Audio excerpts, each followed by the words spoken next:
Today is April 11th, 2025. This is Read Through the Bible. Hi, everyone. And tonight is my mom's visitation for her funeral. Right. She passed away on Sunday, and this is time tonight, which is going to be a funeral. And the thing that I've been really shocked with about this whole week of mourning, if you will, is how blessed we are as a family that so many family members are coming to DeKalb for this event. Yeah, I think it just is a reflection of the unity in the family and the deep respect everyone has for both your mom and your dad. Deep respect. And that they don't want to miss this. Yeah, that of the 22 grandchildren, 21 are coming, and of the 25 great-grandchildren, it could be all 25 are coming. So, you know, even if nobody comes to the visitation, it's just our family. We're going to have like 70 people there, just our family tonight. It's going to be a great time. And for you listeners, we have a little encouragement for you. Yeah. Is that my mom had some favorite chocolate.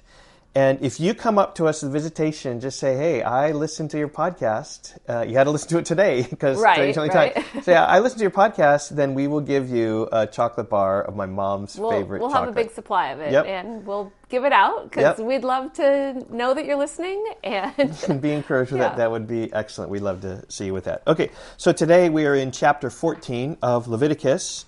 And in terms of the structure of Leviticus, this is really helpful for us because to understand Leviticus, you need to back off and see the big view. Don't sweat the small stuff. So think 5, 5, 5. So you've got 5 chapters of sacrifices, 5 chapters about priests, and 5 chapters about clean and unclean. Yep. So the first 5 chapters talked about the 5 offerings, burnt grain, peace, sin, and guilt offerings. And then the next 2 chapters, 6 and 7, talk about the same offerings, but from the priest's perspective of what they need to do. Yep. And so then the ordination of the priests and then these bad priests. Yep. And now from chapter 11 through 15, we're dealing all with laws of clean and uncleanness. Yeah, and the uncleanness is pretty unpleasant to read about, for sure. But it's all pointing to the peak at chapter 16, which is the Day of Atonement. So we're almost there. And overall, the whole theme of Leviticus is be holy, for I am holy. So it's all about being holy. Yep. And particularly here, it's who's clean, who's unclean, who's able to enter into the worship. So yesterday we saw in chapter 13 about the uncleanness of skin, of leprosy, and then garments. And today we just see leprosy on people and houses. Yeah. So again, this disease leprosy, we don't know exactly what it is. But whatever it was awful, and it signified that you need to be away from the camp. And even this in the houses, we don't know exactly what it is. I mean, it could be as simple as mold that is dangerous and awful to be in. We don't exactly know. But it doesn't apply to us because Jesus has cleansed us from all these things. We're not excluded anymore because Jesus is the one who cleanses the lepers. And that's how, with all this background, when you come in the New Testament and you read how much powerful Jesus is, that he cleanses these people who are clean and outcasts. He brings the outcasts in. What a picture of the gospel. Right. Okay, so here we go. Chapter 14, verse 1. The Lord spoke to Moses, saying, This shall be the law of the leprous person for the day of his cleansing. He shall be brought to the priest, and the priest shall go out of the camp, and the priest shall look.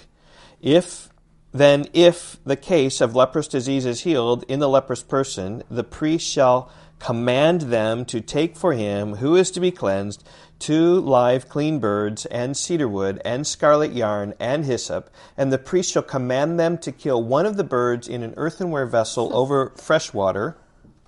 He shall take the live bird with the cedar wood and the scarlet yarn and the hyssop and dip them and the live bird in the blood of the bird that was killed over the fresh water, and he shall sprinkle it 7 times on him who is to be cleansed of the leprous disease. Then he shall pronounce him clean, and he shall let the living bird go into the open field. And he who is to be cleansed shall wash his clothes, and shave off his hair, and bathe himself in water, and he shall be clean. And after that he may come into the camp, but live outside his tent 7 days. So he can come in. That's the whole idea. If you're clean, you can come in. If you're unclean, you have to stay out. And by the way, you need to notice here that the language here is that you are cleansed of your leprosy when these sacrifices are taking place. You're not cured of your leprosy. You are cleansed of your leprosy. When Jesus came, he cured the leprosy. But here the priests are just cleansing you so that you can come in. Verse 9, And on the 7th day he shall shave off all the hair from his head, his beard, and his eyebrows. He shall shave off all his hair, And then he shall wash his clothes and bathe his body in water, and he shall be clean.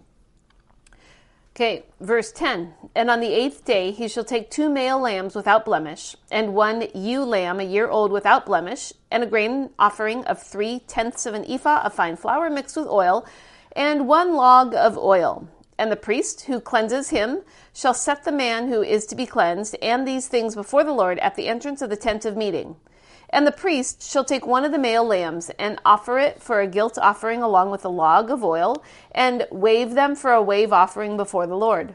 And he shall kill the lamb in the place where they kill the sin offering and the burnt offering, in the place of the sanctuary.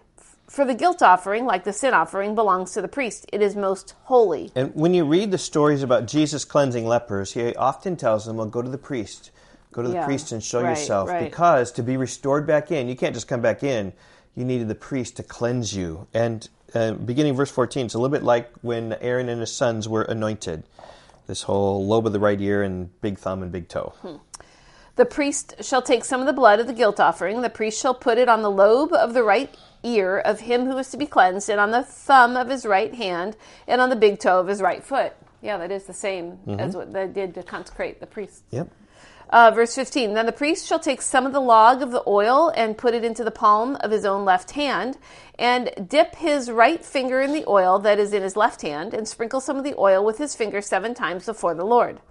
And some of the oil that remains in his hand the priest shall put on the lobe of the right ear of him who is to be cleansed, and on the thumb of his right hand, and on the big toe of his right foot, on the top of the blood of the guilt offering. And the rest of the oil that is in the priest's hand he shall put on the head of him who is to be cleansed. Then the priest shall make atonement for him before the Lord. The priest shall offer the sin offering to make atonement for him who is to be cleansed from his uncleanness, and afterward he shall kill the burnt offering. And the priest shall offer the burnt offering and the grain offering on the altar. Thus the priest shall make atonement for him, and he shall be clean. Not cured, he should be clean. But if he is poor, and here's just God always having compassion upon people who maybe can't afford things. But if he is poor and cannot afford much, then he shall take 1 male lamb for a guilt offering to be waved to make atonement for him, and 1/10 of an ephah of fine flour mixed with oil for a grain offering, and a log of oil. Also 2 turtle doves or 2 pigeons, whichever he can afford. The one shall be a sin offering and the other a burnt offering. And on the 8th day he shall bring them for his cleansing to the priest to the entrance of the tent of meeting before the Lord. And the priest shall take the lamb of the guilt offering and the log of oil, and the priest shall wave them for a wave offering before the Lord. And he shall kill the lamb of the guilt offering, and the priest shall take some of the blood of the guilt offering and put it on the lobe of the right ear of him who is to be cleansed, and on the thumb of his right hand, on the big toe of his right foot. And the priest shall pour some of the oil into the palm of his own left hand, and shall sprinkle with his right finger some of the oil that is in his left hand 7 times before the Lord. And the priest shall put some of the oil that is in his hand on the lobe of the right ear of him who is to be cleansed, on the thumb of his right hand, on the big toe of his right foot, in the place where the blood of the guilt offering was put. And the rest of the oil that's in the priest's hand he shall put on the head of him who is to be cleansed, to make atonement for him before the Lord. I mean, this is you didn't read about any of this sort of stuff, sacrifices in the burnt offering, grain offering, peace offering. It's sort of like you got to re-anoint him, just like you anointed the priests with blood and with oil that is in his hands. And he shall offer of the turtle doves or pigeons, whichever he can afford, one for a sin offering, the other for a burnt offering, along with a grain offering, and the priest shall make atonement for him before the Lord, for him who is being cleansed. This is the law for him in whom a case of leprous disease, who cannot afford the offerings for his cleansing. Okay. And now come a transition. If you look in the ESV, it just even says there are laws for cleansing houses. We went before 13 about skin and garments. Right, now it's skin and houses. Skin and houses, yep. Okay, the Lord spoke to Moses and Aaron, saying, when you come into the land of Canaan, which I give you for a possession, and I put a case of leprous disease in a house in the land of your possession, then he who owns the house shall come and tell the priest, there seems to me to be some case of disease in my house. Then the priest shall command that they empty the house before the priest goes to examine the disease, lest all that is in the house be declared unclean. And afterward the priest shall go in to see the house. And he shall examine the disease, and if the disease is in the walls of the house, with greenish or reddish spots, and if it appears to be deeper than the surface, then the priest shall go out of the house to the door of the house and shut up the house 7 days. And the priest shall come again on the 7th day and look. If the disease is spread in the walls of the house, then the priest shall command that they take out the stones in which is the disease, and throw them into an unclean place outside the city. And he shall have the inside of the house scraped all around, and the plaster that they scrape off they shall pour out in an unclean place outside the city. So if they're talking about plaster and stones, this must be referring to when they get into the land and they actually build houses. Yeah, because they're in tents in right now. the wilderness, they were just in tents. Yep. Yeah. Mm-hmm. So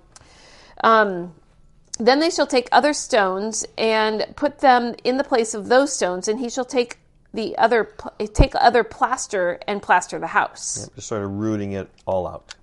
Yeah. And if the disease breaks out again in the house, and after he has taken out the stones and scrapped the house and plastered it, right? So we call it regutted. What do you take a house and you totally take off all the drywall and things like that's what's being happened here. They're regutting the house. Verse 44, then the priest shall go and look. If the disease is spread in the house, it is a persistent leprous disease in the house. It is unclean.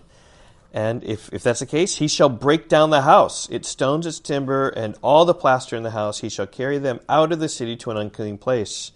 Moreover, whoever enters the house while it is shut up shall be unclean until the evening, and whoever sleeps in the house shall wash his clothes, and whoever eats in the house, he shall wash his clothes. But if the priest comes and looks, and if the disease is not spread in the house after the house was plastered, then the priest shall pronounce the house clean, for the disease is healed. And so healed, Yep, but on the house. Yep, the house is healed. And for the cleansing of the house, he shall take 2 small birds with cedar wood and scarlet yarn and hyssop, and shall kill one of the birds in an earthenware vessel over fresh water.